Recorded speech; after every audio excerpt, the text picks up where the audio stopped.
como é que a Bíblia nos propõe um versículo como sede perfeitos como perfeito é o vosso Pai que está no céu? Como isso seria possível se a gente não consegue lidar nem com a gente mesmo, assim? Pois é, em Cristo nós encontramos a salvação. Não é a perfeição ou a justiça, mas é a sede de justiça. O Sermão do Monte, Jesus diz, bem-aventurados os que têm sede e fome de justiça. É interessante que serão saciados, as Escrituras dizem. Não é interessante você ser saciado se você tem sede e fome? Não é saciado porque você é justo, mas porque ter sede e fome de justiça, você encontra a saciedade. Porque a plenitude está na justiça, em Cristo Jesus. Quando nós colocamos Cristo como centro da nossa vida, a razão de ser da nossa existência, é que nós nele encontramos a justiça, a perfeição, porque ele é justo, ele é perfeito. É também interessante essa forma que o apóstolo Paulo fala, eu acho, quando diz está em Cristo, porque nós sabemos que Cristo está em nós, o Espírito de Deus habita em nós, mas ele diz está em Cristo. Então nele somos salvos, somos perfeitos, somos justos, nele. Não por nós mesmos, né? Já que o senhor falou do apóstolo Paulo, o apóstolo Paulo escreveu 13 das 27 cartas de livros do Novo Testamento. E eu li um livro chamado Paulo, a Biografia e tal, um livraço, conta histórias mais detalhadas da vida do apóstolo Paulo. Qual foi a importância do apóstolo Paulo para definir o nosso pensamento espiritual religioso de hoje no mundo cristão? Qual foi a importância do apóstolo Paulo? Porque Jesus, ele ensinou coisas assim muito práticas do dia a dia, baseada basicamente em amor e arrependimento. E o apóstolo Paulo veio com uma doutrina parece que mais elaborada, né? Olha, tem que ser assim. Deu instrução para os maridos, deu instrução para as esposas, deu instrução para os filhos, comportamento de fulano, comportamento de ciclano e tal. Como é que você analisa a importância do apóstolo Paulo no Evangelho? A importância é visceral, é central. Não só por ter sido responsável pela chamada igreja transcultural, é Paulo que rompe os limites da cultura para que o evangelho atinja verdadeiramente todos os aspectos da expressão cultural. Paulo faz isso. Ele que tira de dentro do judaísmo e leva para qualquer lugar. Paulo é essencial nisso. Paulo que era um filósofo treinado. É importante dizer isso. Paulo estudou aos pés de Gamaliel. Que era neto de Hilel. Hilel foi o fundador da maior e melhor escola judaica de todos os tempos. Rabínica. Então, Paulo é essencial. E não só isso. Paulo coloca elementos de verificabilidade nas escrituras que são impressionantes. Se o senhor me perguntar qual é a passagem das escrituras mais impressionante ou mais corajosa que eu considero, eu citaria a primeira epístola aos Coríntios, no capítulo 15, no verso 14, quando Paulo disse que Cristo não ressuscitou, é vã a nossa fé, é vã a nossa pregação. Então, a convicção de Paulo na verdade do cristianismo é tão profunda que ele coloca toda a expressão do cristianismo com base em um fato investigável, público, que é a ressurreição pública física de um homem de um túmulo público. Então, essa passagem às vezes é vista com muita rapidez, mas se nós nos detivermos e nos debruçarmos sobre o que está aqui, nós veremos que não há nada em nenhum livro religioso parecido com isso. A base do cristianismo, o fundamento histórico do cristianismo é um fato investigável. Paulo faz isso.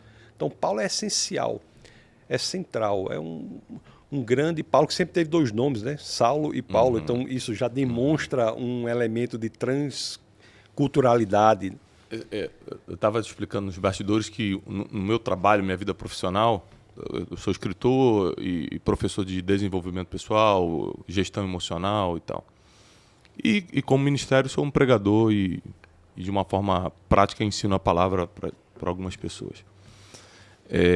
Então no meu trabalho eu falo muito sobre a importância de preparação. Na minha vida profissional, quando eu faço meus cursos, minhas mentorias, eu ensino muito para as pessoas a importância de preparação. E, de vez em quando, eu cito a Bíblia nos cursos eu não ajo de forma religiosa, como numa pregação, que você precisa abrir a Bíblia, ler e explicar e tal. Os cursos são para todo tipo de pessoas, mas eu sempre uso exemplos bíblicos, até porque as pessoas não conseguem desvencilhar a minha imagem da espiritualidade mesmo, então está tudo bem para elas, os alunos, né? E eu explico a vida de Paulo, olhando pelo lado do desenvolvimento pessoal, que é porque ele foi mais usado do que os 12 que conviveram com Cristo, sendo que Paulo nunca fisicamente o encontrou, né? E ao olho humano, né, sem contar a revelação, ao olho humano, foi a preparação que ele tinha. Cidadão romano, dupla cidadania, falava vários idiomas, sabia escrever bem, sabia ditar cartas como ninguém, filósofo, pensador, criado aos pés de Gamaliel, fariseu de fariseus, ou seja, a preparação de Paulo foi impressionante, né? Eu recebi aqui o filósofo e ateu, assim, de carteirinha, Luiz Felipe Pondé, tanto para um evento que a gente fez aqui no nosso auditório, quanto no Brunecast, e ele fez uma brincadeira dizendo que quando Jesus ressuscita e sobe, Deus chama a atenção de Jesus, é uma brincadeira, né, lógico, filosófica dele, falou assim: rapaz, eu te deixei 3 anos lá, você escolheu só despreparado, agora volta e escolhe alguém com formação. Aí Jesus vai no caminho de Damasco e contrata Paulo, né? E o que você acha dessa questão de preparação versus ser usado por Deus? Isso realmente influencia ou Deus usa o que ele quiser e acabou? A preparação é muito importante para a missão. É essencial para a missão que Deus coloca no coração da pessoa. As pessoas são chamadas para missões para as quais é necessária uma preparação muito específica. Paulo é um exemplo disso. Paulo, que nunca encontrou Jesus, como o senhor falou, e tem uma questão interessante que na sua conversão, na ida a Damasco, Paulo ele exerce uma função importantíssima, que é perseguir os cristãos. Aí ele vai perseguir em Jerusalém, Jerusalém não é suficiente, ele vai expandir o círculo de perseguição, vai para a próxima cidade, que é Damasco. No caminho para Damasco, ele tem um encontro com o Jesus ressurrecto. Paulo, que nunca perseguiu Cristo, mas perseguiu os cristãos. Como o senhor falou, mas não é interessante que quando Jesus aparece, diz: Paulo, por que me persegues? Boa. Porque todo aquele que persegue o cristão persegue o próprio Cristo. Isso é uma revelação muito importante que é dada para Paulo. Então, Paulo ele vai nesse aspecto, ele se converte. Paulo, que é um personagem que aparece nas Escrituras nos bastidores de uma cena de assassinato. Do assassinato de Estevão. Ele aparece ali. E ele, na sua formação e com seu intuito de perseguir os cristãos, ele é fortemente transformado, porque há um elemento por trás daquilo ali, que é a busca pela verdade genuína. A sinceridade do coração. Quando há sinceridade do coração, Deus se apresenta e transforma tudo. Então, Deus usou a formação de Paulo para a expressão da verdade. Então, é essencial sim a formação e nós não devemos negligenciá-la. Um outro exemplo nas Escrituras é Moisés. Então, Moisés teve educação palaciana. 40 anos. Por isso que ele foi escolhido para falar com o faraó. Moisés tinha dificuldade na fala, e alguns dizem que ele era gago, as Escrituras não dizem isso. Dificuldade na fala dele decorria do simples fato de que a primeira língua dele não era a língua dos hebreus, era a língua do faraó. Então Moisés teve a formação dele utilizada para aquele fim específico. É essencial a formação para um chamado específico, para que você fale com pessoas de influência, para que você esteja em certas situações. Agora, é claro, é muito importante que nós saibamos, por maiores que sejam as formações de uma pessoa, como era o caso de Paulo, o que vale acima de tudo é o Senhor. É o chamado do Senhor, que o Senhor coloca em nosso coração. Às vezes é muito difícil a pessoa entender isso. Não é por você, é por Cristo, é graças a Ele. Isso até é uma proteção para nós, não é, professor? Porque quando nós achamos que é por nós mesmos, nós estaremos na iminência da queda. Porque as Escrituras dizem que o orgulho precede a queda, a vaidade precede a queda. Então é importantíssima a formação, deve ser feita, e Deus quer que seja assim, de acordo com as Escrituras. Jesus de Nazaré, quando questionado sobre qual era o maior dos mandamentos, está lá em Mateus, no capítulo 22, no verso 37, ele diz: amar a Deus com todo o seu coração, sua alma e o seu entendimento. Deus quer que nós o entendamos com a nossa mente.